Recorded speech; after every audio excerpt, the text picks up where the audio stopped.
Automakers are selling a vision of a zero-compromise vehicle, a machine that promises the thrill of a sports car, the isolation of a luxury limousine, and the rugged capability of an off-roader in one package. But delivering on that promise requires forcing a 3-ton family hauler to fight the laws of physics. High-performance buyers are essentially paying a massive premium to fund that struggle. This is where these vehicles actually live. Notice the aggressive front fascia, the chrome-heavy grille, and the massive wheels.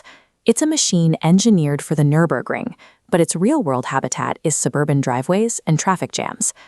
This table compares the financial commitment of a standard luxury trim against its high-performance variant.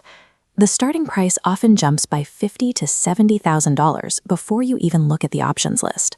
Once the factory warranty expires, the astronomical cost of specialized engine components narrows the secondhand market to a sliver.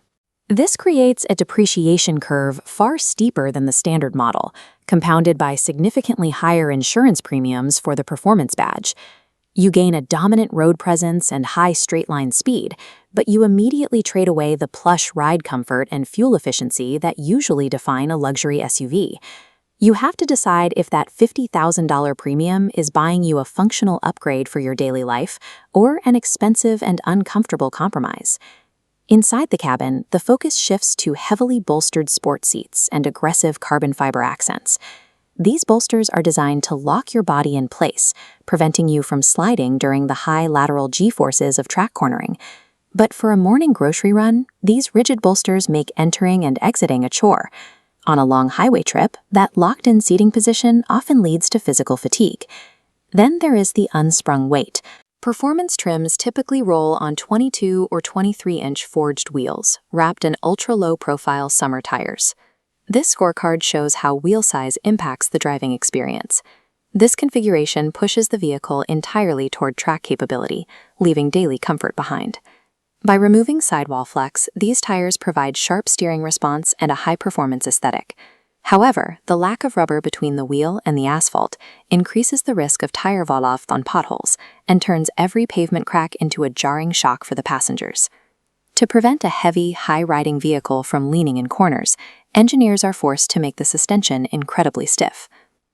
You feel every imperfection in the road.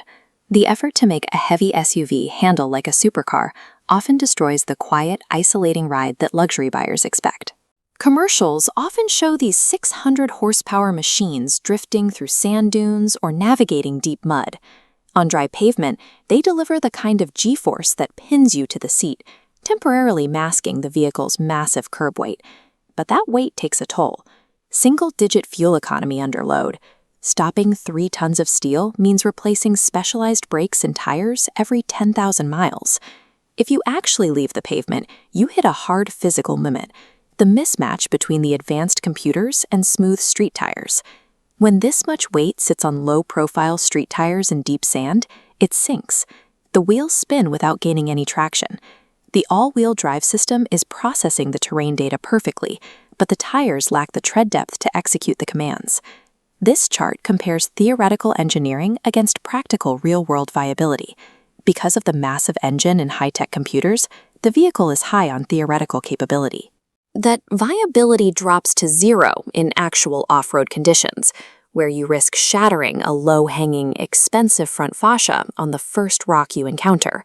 Attempting to live out the off-roading fantasy with this street-focused setup is a recipe for a very expensive repair bill. Evaluating these machines requires separating the mechanical data from the theater of the badge. In many cases, the prestige is the vehicle's primary function. These vehicles carry immense social currency, acting as a high-tier status symbol in visible, low-speed environments like the school drop-off line. Many buyers consciously trade away ride quality and accept higher running costs specifically for this aesthetic presence. This matrix maps lifestyle to the right trim. The performance trim is for prioritizing aesthetic presence and straight-line thrill, where maintenance is secondary. The base trim prioritizes family comfort and utility without worrying about high depreciation. If you expect the performance model to be a rugged, do-it-all utilitarian machine for the trails, it will likely fall short of your expectations. A vehicle at half the price frequently transports a family with more comfort and significantly less financial anxiety. The performance luxury SUV stands as a potent symbol of power, even when the mechanics